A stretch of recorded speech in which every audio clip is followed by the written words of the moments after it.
Buenas tardes amigos y equipo, formación complementaria.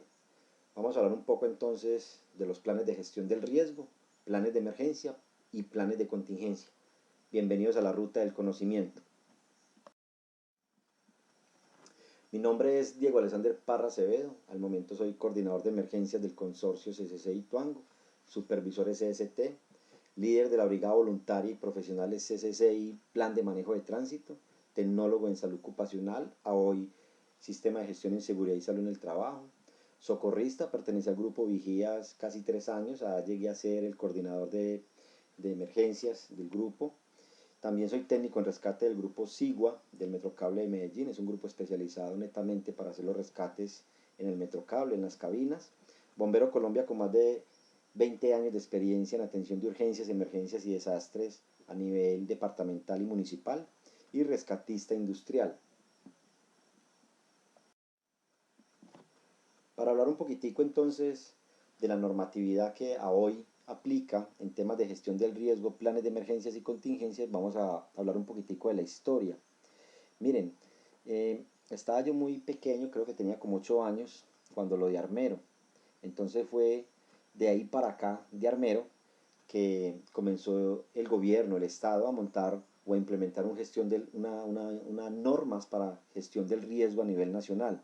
Y de esas normas pues salen otras normas y otras leyes que ya vamos a mencionar. Bien, de acuerdo con la información recopilada hasta la fecha sobre la ocurrencia e impacto de los fenómenos naturales a través de la historia de nuestro país, se considera entonces que Colombia es un país expuesto a casi la totalidad de dichos fenómenos, sin contar con aquellas amenazas de tipo antrópico. Quiere decir que fuera de que tenemos unas amenazas naturales, también tenemos unas amenazas antrópicas. Antrópicas quiere decir que son creadas por el hombre, ¿sí?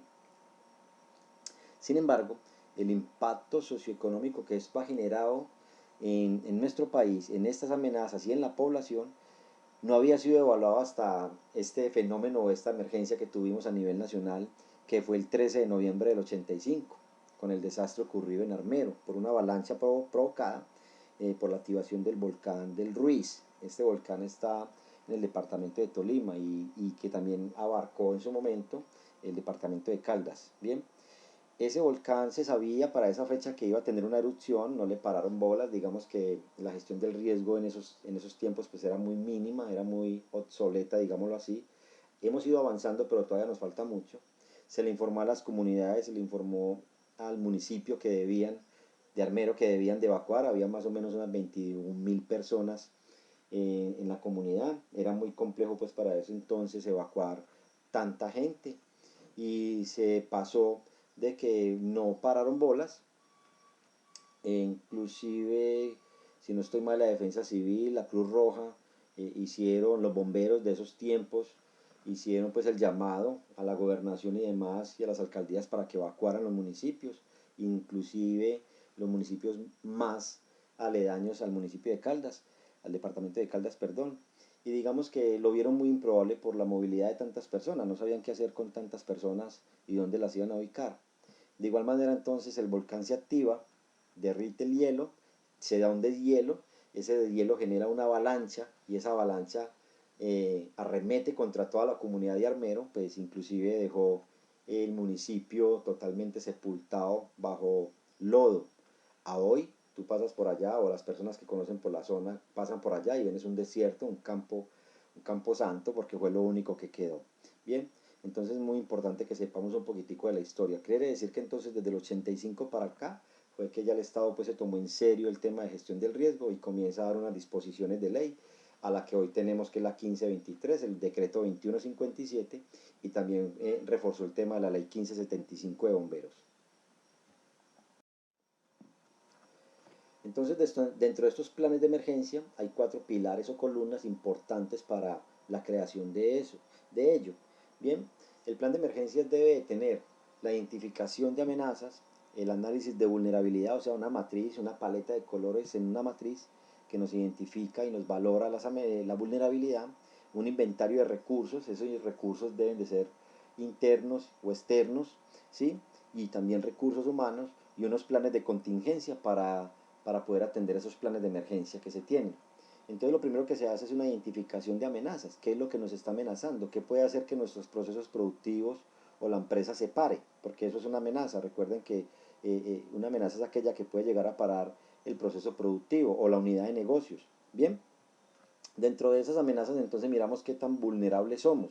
La vulnerabilidad está acogida a qué tan preparados estamos, con qué recursos contamos frente a esas amenazas y esos riesgos que vamos a tener que asumir ya identificados si se llegasen a materializar.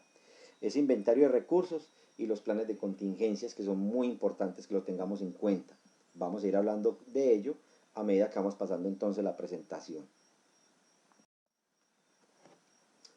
Entonces, la pregunta es, ¿qué es un plan de emergencias? Que su nombre lo dice, un plan de emergencias es un proceso que nos permite entonces así anticiparnos y responder de una manera idónea con recursos ante una emergencia. Esto nos ayuda entonces a disminuir la pérdida potencial de vidas, de infraestructuras, de daño al medio ambiente, es importantísimo. El tema del ambiente es muy importante porque a medida que vamos avanzando en tecnología y en progreso, pues también vamos afectando nuestra madre tierra. Hoy estamos pagando unas consecuencias de lo pasado y nuestros hijos o nuestros nietos van a tener que asumir las consecuencias de lo que a hoy no hacemos nosotros por cuidar el medio ambiente.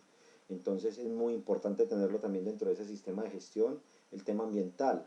Bien, y también es importante tener el plan de emergencias porque también nos ayuda a cuidar los bienes de las personas, los bienes de la empresa y demás. Porque es que hay muchas personas que han trabajado toda una vida para conseguir lo que a hoy tengan sus empresas y demás. Y entonces es muy duro pues yo perder todo por una emergencia, sabiendo que lo pude haber minimizado bajo un esquema o bajo unos procesos de prevención que pude haber tenido en un antes. Estos planes de emergencias tienen unos objetivos específicos, dentro de ellos hay muchos, pero yo menciono acá en la presentación 8 especialmente.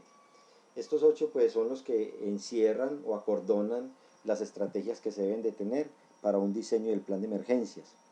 El primero es analizar las amenazas, como les vengo diciendo, y tanto internas como externas. Es importantísimo hacer esa valoración de esas amenazas con el fin de determinar pues qué tan vulnerables somos para afrontar una emergencia, ¿sí? Con qué recursos contamos, identificar esas condiciones actuales de los recursos existentes, qué tanto tenemos, ¿sí? Establecer unos procedimientos de reacción simples y prácticos, ¿sí? O sea, unos protocolos, unos PONs, unos planes de acción, unos procedimientos que se tienen que tener claros, estandarizados y probados bajo simulacros y demás. Establecer y mantener un esquema de organización, ¿cierto? Nosotros aquí, gracias a Dios, pues tenemos una muy buena organización interna, tenemos un grupo de emergencias profesional, tenemos unos protocolos y unos procedimientos para la atención de ellos, ¿sí? Que son prácticos y eficaces, muy eficientes de por sí, porque miran, llevamos casi 6 años ya conformada la brigada profesional y créanme que no ha sido fácil los momentos en que hemos tenido que enfrentarnos a algunas situaciones que algunos conocerán ya viejitos con nosotros acá en el proyecto, otros muy nuevos no sabrán mucho de lo que ha sucedido, pero sí hemos estado en unas situaciones bastante complejas, inclusive pues ya con esta la segunda contingencia que hoy enfrentamos. Pero hay una buena planificación, hay muy buen equipo de trabajo en toda la índole, tanto desde la producción, desde la ingeniería, desde los directores, desde la gestión ambiental, el área médica, el área de SST, como tal todos trabajamos de la mano para poder dar cubrimiento y apoyarnos y sacar adelante todos estos esquemas de emergencia que hemos tenido. Otro punto importante, el quinto, sería establecer entonces acciones tendientes a mejorar. Ahí entramos en un proceso del ciclo PHBA. Ese ciclo PHBA nos lleva y nos sirve para muchas actuaciones que podamos tener, siempre buscando esa oportunidad de mejora para hacer cada día mejores, ¿cierto? Y así reducir esos niveles de vulnerabilidad. Minimizar los riesgos que pueda desencadenar una emergencia mediante el control de los mismos, o sea que es importante porque una emergencia me puede llevar a otra emergencia. Entonces, si yo atender una emergencia, pues o nosotros tenemos que saber cómo es que la vamos a atender para no incrementar esa emergencia que estamos atendiendo. Inclusive los respondedores o los rescatistas, nosotros como equipo, pues también muchas veces exponemos nuestras vidas para poder dar control a un incendio, digámoslo de esta manera, o como ejemplo. Proteger la vida, pues eso es el objetivo principal de todo lo que tiene que ver con gestión del riesgo y los planes de emergencias. Es la vida de las personas, es lo más importante, obviamente los bienes también, pero la integridad física de las personas es vital para poder determinar que prima la seguridad por encima de cualquier otro medio. Y esto se da mediante el entrenamiento y la dotación de emergencias que se tengan dentro de la brigada y que puede ser a plazos cortos o largos, pero que ya hoy pues sabemos de que nuestra brigada está muy bien determinada, tiene muy buenos recursos y que vamos hasta el final. Inclusive puedo decir modestia aparte que la brigada ha sido un ente que ha dejado huella en el proyecto y que otras personas, inclusive ingenieros que se han ido del proyecto, han querido implementar una brigada profesional como con la que contamos acá en el proyecto en el momento. Claro, no somos solos, no solamente la brigada, también es el área SST, o sea, nosotros somos del área SST, solo que nosotros somos de la columna de emergencias, ¿sí? Y de prevención. El área SST, pues obviamente trabajamos de la mano, porque como reitero, somos de la misma familia. El área ambiental es importantísima, el área de seguridad física, el área de producción y demás. Aquí todos hacemos el granito de arena para que podamos sacar adelante las contingencias que nos han presentado. Y la importancia de todo esto al final es que restablezcamos las operaciones normales a mayor brevedad posible. Quiere decir, darle continuidad al negocio y poder todos pues seguir avanzando en este proceso. Dentro de esa identificación de amenazas entonces tenemos dos columnas, las amenazas naturales y las amenazas antrópicas. Dentro de las naturales, como lo ven ahí, pues tenemos sismos, inundaciones, deslizamientos, erupciones volcánicas, avalanchas, huracanes, tornados, tsunamis, tormentas eléctricas, ventiscas, entre otras. De este listado, ¿cuáles en el tema acá o aquí en contexto del proyecto, cuáles nos aplicarían? Sismos, claro, puede pasar, inundaciones también, deslizamientos, pues eso ya lo hemos visto, inclusive pues fue la primera contingencia que tuvimos. Erupciones volcánicas, en este momento no tenemos esa amenaza aquí a nivel de empresa o a nivel del proyecto, pero sí a nivel de nacional y departamental también. Avalanchas se nos pueden presentar, huracanes no, pues no tenemos digamos ese fenómeno, tornados tampoco, tsunamis tampoco, tormentas eléctricas sí, bastantes, y ventiscas también se nos pueden presentar de vientos que vienen del sur hacia el norte, por todo el cañón del Cauca. Y dentro de esas amenazas antrópicas, pues sí hemos tenido y tenemos esas amenazas constantes y latentes aquí en el proyecto, como son los incendios, las explosiones, los accidentes abarca mucho tipo de accidentes, contaminaciones ambientales por nuestros procesos, conflictos armados, sí, claro, recuerden que estamos en una zona que no es fácil, es una zona roja, digámoslo así, azonadas o motín también se nos han presentado, temas de químicos, eso es un tema del día a día en lo cual tenemos que poner la lupa. La deforestación acá no se presenta mucho porque dentro del contexto del proyecto tenemos unas áreas ambientales tanto de PM como la nuestra, pues que hacemos todos énfasis en cuidar la naturaleza y el medio ambiente. Y las hambrunas, pues en algunos departamentos se chocó La Guajira y otros departamentos se ven hambrunas. Afortunadamente, pues acá en el proyecto no tenemos ese fenómeno antrópico.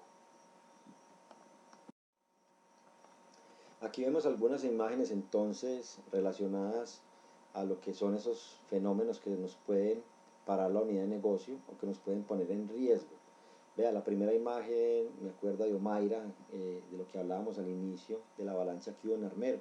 Esta niña murió en el sitio, no la pudieron rescatar, dado a que su cuerpo en la parte media hacia abajo estaba atrapada con unas losas de concreto y por mucho que hicieron para poder sostener su vida, llegó un punto en que la niña murió de un paro cardíaco en sitio porque por mucho que bombearon el agua y por muchas maniobras que hicieron en su momento, imagínense, en el 85 no había tanta tecnología, tantos recursos como ahora, tantos equipos para desarrollar y atender de la manera más técnica las emergencias, en esos tiempos era muy complejo, entonces la niña murió en el sitio. Las avalanchas se pueden presentar, claro, aquí en cualquier parte, porque el territorio nuestro es un territorio muy montañoso. Los accidentes vehiculares también se presentan en todo el país, a cualquier momento, en cualquier situación. Nosotros aquí en el consorcio ya hemos enfrentado algunos accidentes vehiculares. Yo creo que ustedes lo han notado, lo han visto. Ustedes inclusive han estado apoyándonos a nosotros en esos eventos, en los cuales pues hemos tenido algunas lesiones graves. Inclusive en un evento que tuvimos un fatal. Terremotos se nos pueden presentar a nivel nacional, gracias a Dios hasta ahora no se ha presentado, se han dado algunos movimientos de las placas tectónicas, más no, o algunos puntos donde se ha sentido un temblor, pero un terremoto como tal no ha pasado en Colombia y espero que no vaya a pasar porque realmente nuestro sistema de gestión del riesgo y nuestros sistemas para atención de una emergencia de esta magnitud no da la capacidad.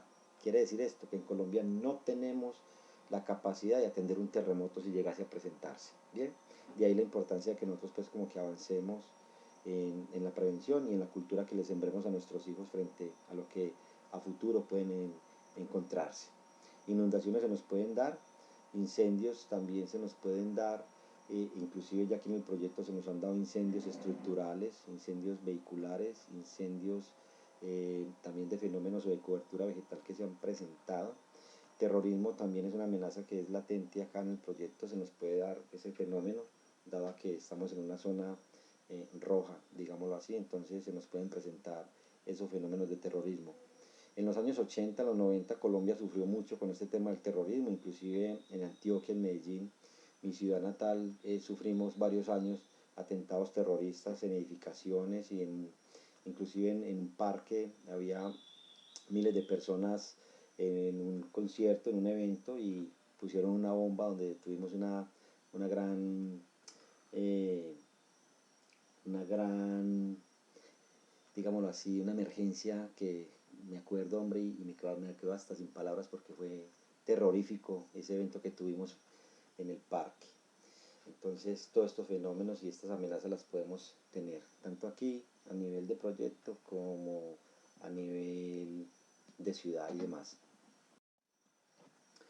Dentro de ese contexto, entonces hay un ciclo, ¿cierto? Que es el riesgo. Ese riesgo tiene que ser valorado y para poder valorar ese riesgo, entonces, reitero, es importante que las entidades públicas y privadas pues tomen acciones frente a ello y hagan unas reuniones para una planificación de cuáles son esas amenazas, cuáles son esos riesgos que nos vamos a exponer y poder tomar unos planes de acción inmediatos, ¿cierto? Porque si identificamos esa amenaza, sabemos el riesgo, ese riesgo nos va a dar qué tan vulnerables somos, cuál es la capacidad que tenemos de respuesta y qué tan expuestos estamos a esa amenaza como tal.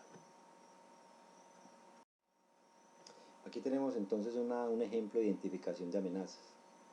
La amenaza es igual entonces al riesgo por vulnerabilidad y esa vulnerabilidad sobre la capacidad de respuesta. En la imagen, como podemos ver, pues vemos unos caninos que están ahí mirando un lindo gatito que pasa. Ese gatito está amenazado, ¿cierto?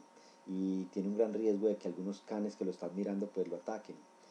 ¿Y qué tan vulnerable puede ser? Pues mucho, porque no tiene ningún medio de protección en el momento. Donde esos caninos les dé por atacar el gato, pues eso depende de la capacidad de respuesta que tenga el gato para poder salir de esa amenaza que tiene, ¿cierto? Entonces ahí vemos una imagen que nos da un explicativo más o menos del contexto de la identificación, ¿sí?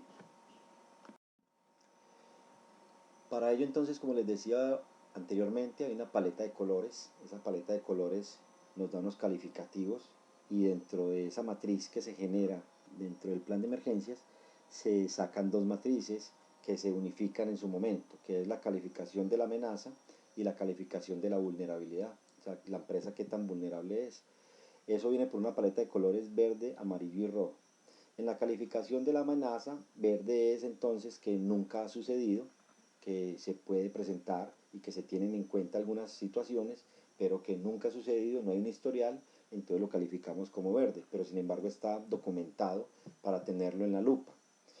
Amarillo entonces dentro de esa amenaza, dentro de esa calificación, quiere decir que ya ha ocurrido, que ya hay un historial y que nos puede volver a ocurrir. Entonces nos preparamos frente a eso que ya nos ha pasado, bien, o frente a esas amenazas que ya tenemos identificadas.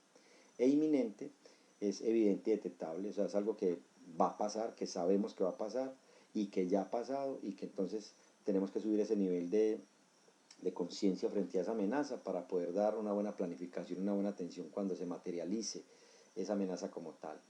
Y en la calificación de la vulnerabilidad tenemos unos valores importantes de interpretación, como son también la paleta de colores verde, amarillo y rojo.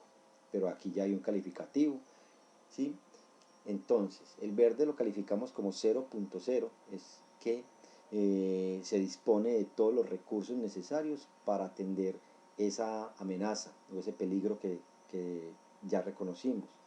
0.5 es cuando se hace o se tiene en forma parcial los recursos, tanto humanos como físicos o técnicos. Y rojo nos da cuando realmente no se tiene la capacidad o no se tiene los equipos y las personas idóneas para atender una emergencia de esa magnitud, ¿cierto? O un desastre que se nos pueda presentar. Entonces básicamente esto es la paleta de colores en las cuales evaluamos la amenaza y la vulnerabilidad. Quizás más adelante entonces les explico o hacemos un ejercicio de crear una matriz frente a lo que les estoy mencionando en esta presentación.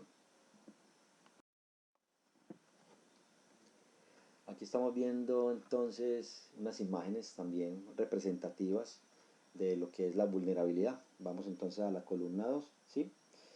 Esta columna entonces nos menciona qué tan vulnerables somos. Miren, tenemos ahí la primera imagen, una presentación importante sobre una tormenta eléctrica que está en desarrollo, y miramos una vivienda, ¿sí? Esa vivienda está basada en los colores porque estamos evaluando la amenaza.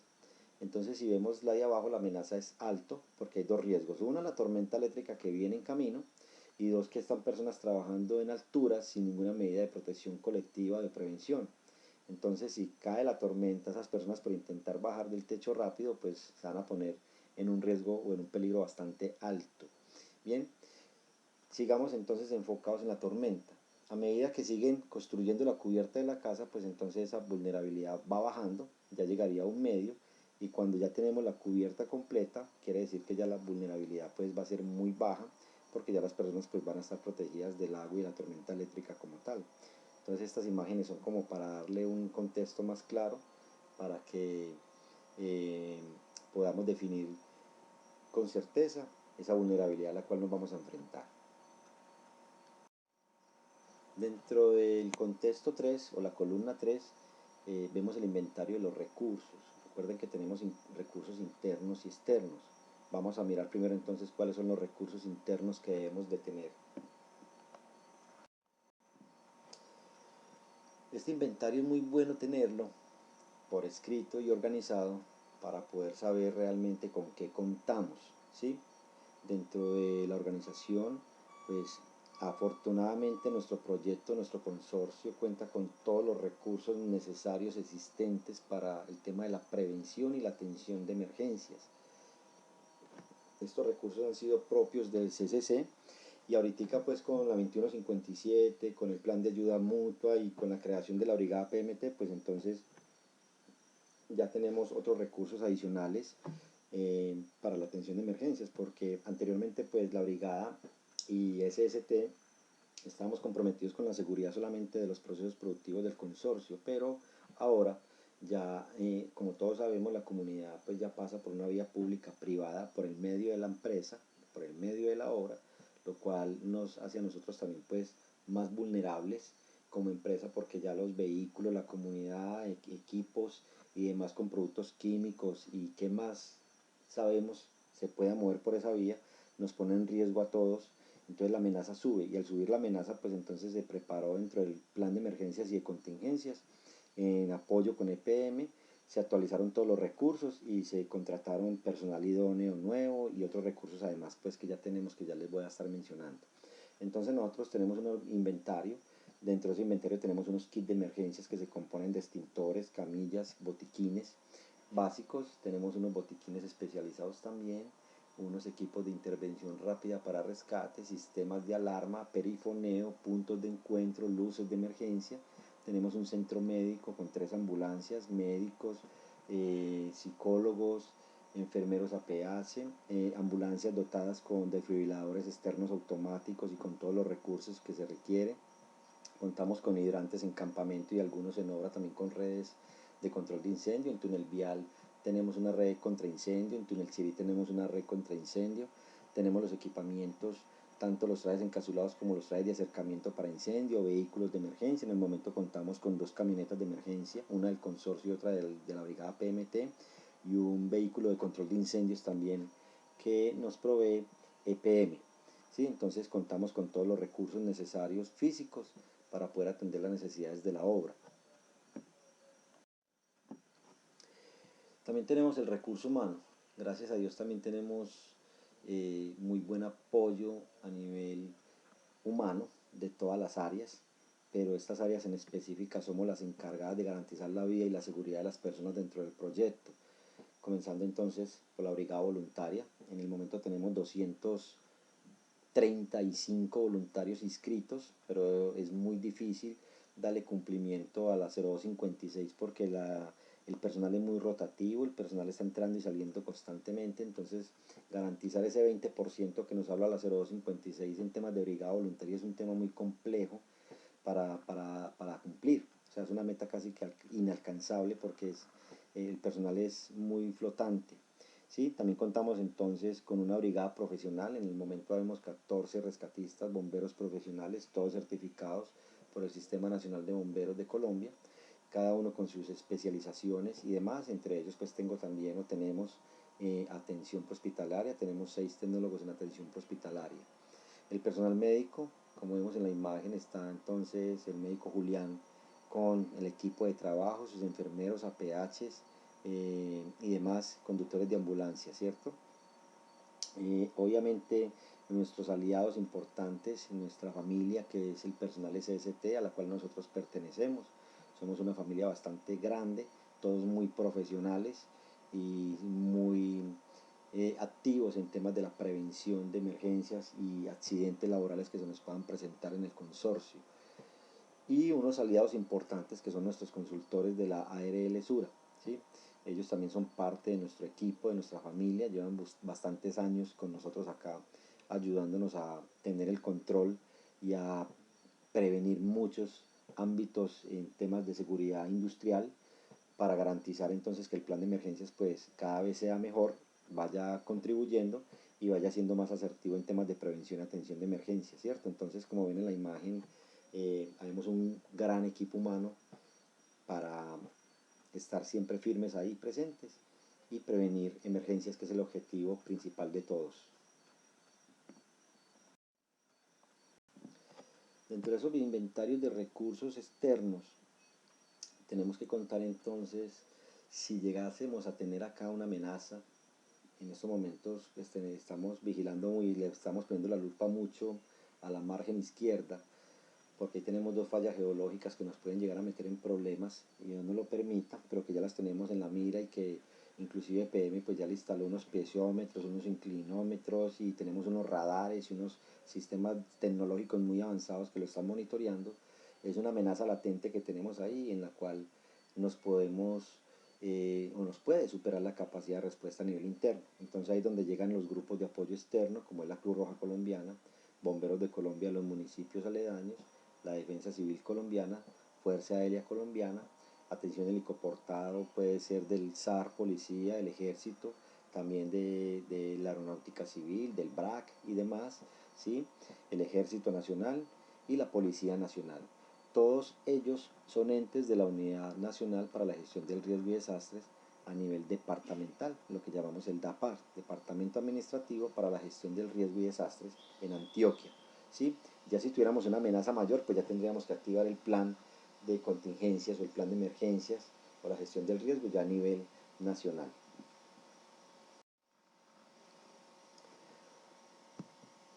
Cuarto punto entonces, dentro de las columnas que mencionamos al principio, el plan de contingencias tiene 2 puntos específicos bastante importantes. Estos planes de contingencias se hacen en el antes, dentro del plan de emergencias y con esas evaluaciones que ya se han hecho frente a las amenazas que tenemos, ¿sí? Pero también hay planes de contingencia que se tienen que aplicar de inmediato, como nos pasó con el COVID, lo que estamos enfrentando en este momento, ¿sí? Se tuvo que hacer un plan de contingencias ya inmediato que no estaba contemplado dentro del plan de emergencias y que se tuvo que actualizar el plan de emergencias con todos los protocolos y los procedimientos que se han hecho para el control o la propagación del virus en el proyecto, ¿cierto? Entonces, estos planes de contingencia son procedimientos establecidos para prevenir y controlar una emergencia puntual, como en este caso la del COVID que estamos enfrentando.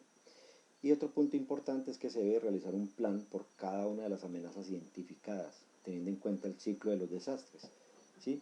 ¿Por qué hablo del ciclo de los desastres? Porque todo desastre tiene un antes, un durante y un después. En el antes ya conocemos la amenaza, entonces vamos a identificarla, ¿sí? Vamos para ese punto.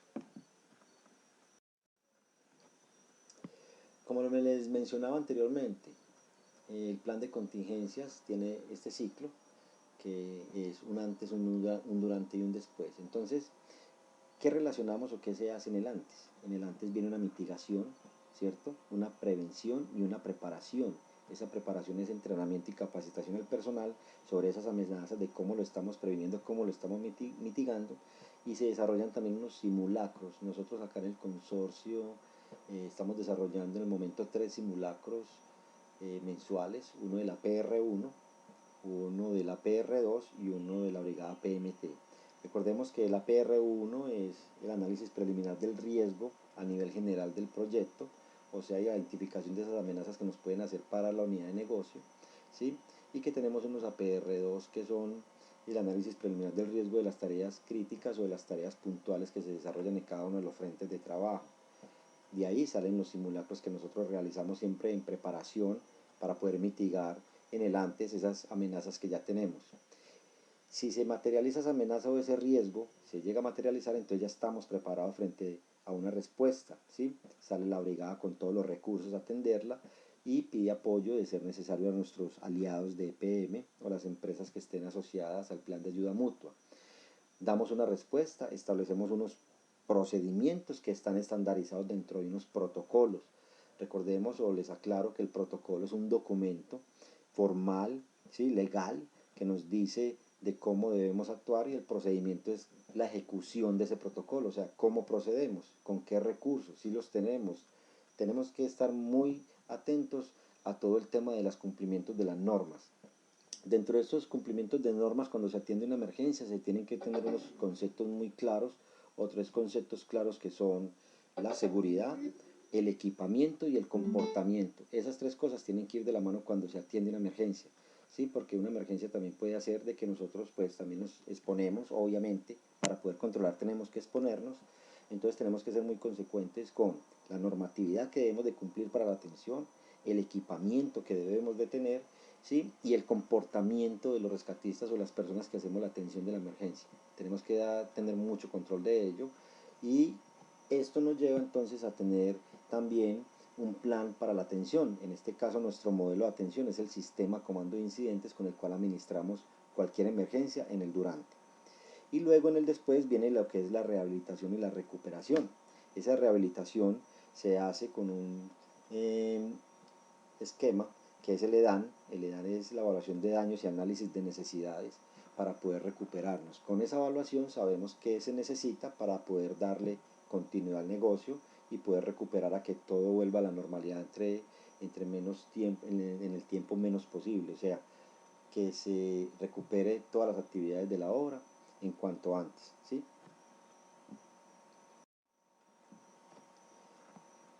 Entonces en este contexto ya sabemos que hay un antes, un durante y un después. Aquí otra imagen pues más apta para que tengamos un poco más de conocimiento y podamos entender mejor. En el antes entonces viene una prevención, una mitigación y una preparación. Esa prevención es identificar, esa mitigación es que sabemos qué tenemos que hacer, cómo lo mitigamos y con sistemas de ingeniería, o qué tenemos que hacer para mitigar esa amenaza que tenemos.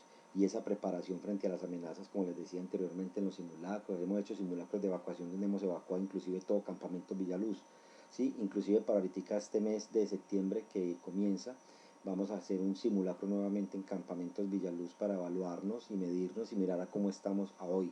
Bien, en los frentes de trabajo también los hemos hecho bastante. En el durante hay una respuesta y hay unos protocolos, y esos protocolos nos llevan a unos procedimientos. Aquí ven en el centro de la imagen, entonces estamos ahí con un tema de lo que es un paro cardíaco, por decir algo así, la cadena de supervivencia. Esa cadena de supervivencia pues son unos pasos que están dentro de un protocolo que ha creado la AJA, ¿sí? Y que nos dice cuál es la capacidad que nosotros tenemos en conocimiento para darle cumplimiento a ese protocolo, o sea, cuál es mi procedimiento frente a un paro cardíaco. Es decir, dice el protocolo que yo debo hacer una llamada pidiendo ayuda, debo hacer un tema de reanimación, debe llegar unos recursos con un DEA para poder desfibrilar y poderle dar nuevamente vida a ese corazón, debe llegar unos recursos como son unas ambulancias, y debemos de hacer un transporte y un traslado a esa persona a un hospital para poder tratar de recuperarlo o salvarle la vida. Entonces el procedimiento es yo qué tanto conocimiento tengo de ese protocolo para poder llevar ese procedimiento a cabo. Es muy importante eso. Bien, en el después entonces vemos la recuperación, que es lo que se tiene que hacer para volver a la normalidad, y la rehabilitación es qué tenemos que hacer con las comunidades, inclusive ahí dentro un aspecto social y un aspecto psicológico de las comunidades, como lo vimos en la emergencia pasada, ¿cierto? Que EPM y SCC pues tuvimos que trabajar muy fuertemente con las comunidades para la recuperación y la rehabilitación de esas personas y que pudieran llegar nuevamente a sus hogares. Así es que se manejan las emergencias a nivel empresarial, departamental, municipal o a nivel nacional. Acá tenemos entonces también dentro del plan de emergencias tenemos el plan de evacuación. Ese plan de evacuación debe ser estandarizado, también debe ser probado y debe ser también divulgado al personal, inclusive con simulacros como les decía en la presentación anterior. Entonces tienen que tener unos equipos de detección, como en este caso los sensores de humo, por ejemplo en algunas áreas de las oficinas principales, en el almacén central, tenemos detectores de humo, por ejemplo.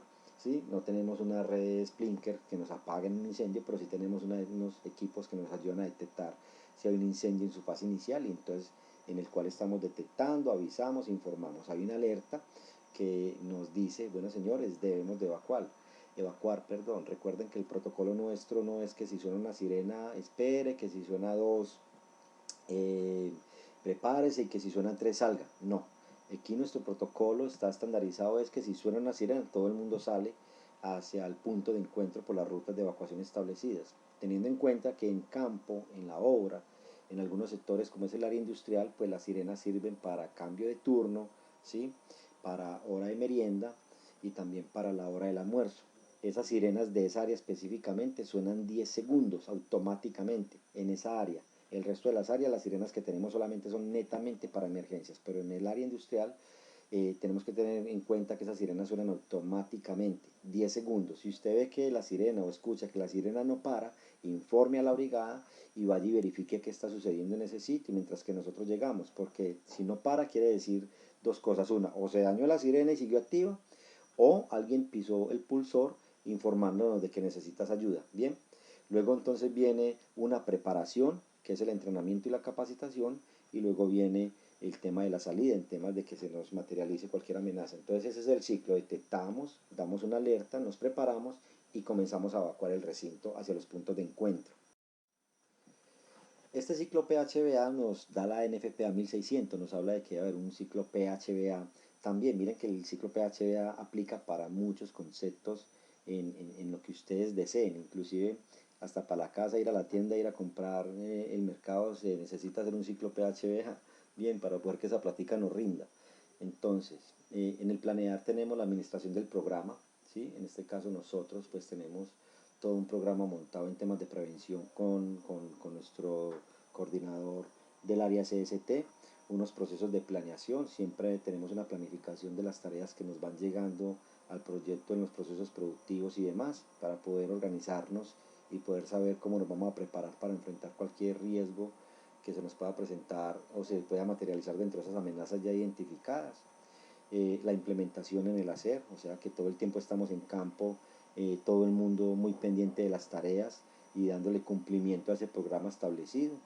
Se está verificando siempre ese programa con el Obrasoft y con ARL Sura y con otras dependencias, que todo el tiempo estamos haciendo esa verificación, ese seguimiento en esos planes de acción que se ejecutan para poderle dar cumplimiento a ese sistema de gestión que tenemos a nivel interno, y que si en algún momento pues algo no está encajando o no está cumpliendo, entonces se debe actuar frente a ello para mejorarlo.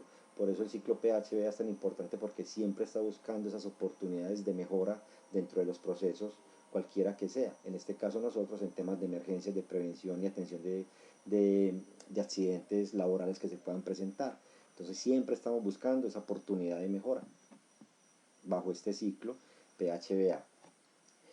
Pero la NFPA pues nos implementa o nos da un énfasis más es en el tema de la gestión del riesgo y la atención y la preparación para emergencias.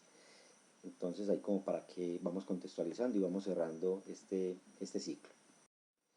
Y como les hablaba también, hay una norma, como les hablé a su comienzo, la norma ISO 22301, es muy eficiente, da unos parámetros muy importantes sobre la forma de la continuidad del negocio, o sea, qué es lo que se debe hacer para poder que ese negocio, esa empresa o esa comunidad pues pueda salir a flote adelante y mantenga siempre la perspectiva de seguir avanzando. Entonces, comenzamos siempre con un análisis de impacto del negocio, o sea, cómo estamos frente a eso, cuál fue el impacto que tuvimos en ese desastre, ¿sí?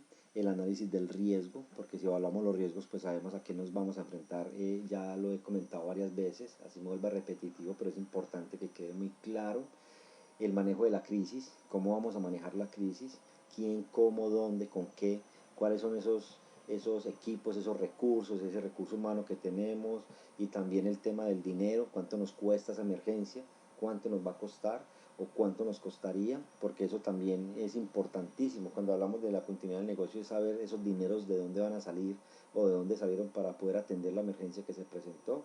La respuesta a la emergencia, toda emergencia cuesta mucho dinero porque hay una respuesta que tenemos que dar. Por ejemplo, un ejemplo es cuánto costaría la contingencia a la cual todavía estamos en ella, pero que fue la contingencia del 2018. ¿Cuánto dinero creemos que costó llevar la obra a hoy a como la llevamos? Y sobresalir y seguir adelante y seguir avanzando con el proyecto. ¿Cuánto nos costó? ¿Cuánto le costó a PM? ¿Cuánto le ha costado al consorcio como tal la emergencia? Bien, la comunicación de la crisis es importantísima porque esto nos lleva a tener unos comunicados interesantes e importantes dentro del contexto a nivel gerencial para poder entonces saber cómo nos vamos a superar frente a los costos de esa emergencia y cómo le vamos a dar continuidad a ese negocio. Y también esa recuperación de ese desastre. Entonces, ¿cuánto nos va a costar también recuperarnos? Entonces, nos costó en el antes, en la planificación, nos cuesta cuando se materializa y también hay unos costos de recuperación.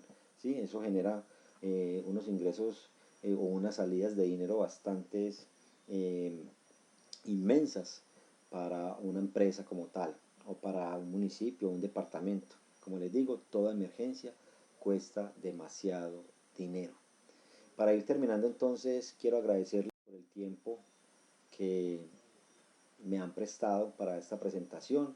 Muchísimas gracias. Espero pues que estos conceptos que les acabo de mencionar los enfoquen o nos den un conocimiento más en la vida para estar muy preparados frente a las emergencias que podamos presentar a futuro dentro del consorcio o dentro de nuestros hogares. Muchísimas gracias, que esté muy bien. Ahorita ya para terminar entonces vamos a realizar una evaluación de 10 preguntitas básicas de lo que vimos en la presentación y en lo que les expliqué para que terminemos esta capacitación. Quedo atento y con el compromiso de estarlo siempre apoyando en lo que se requiera frente a lo que tiene que ver con emergencias, urgencias y desastres. Me despido. Saludos.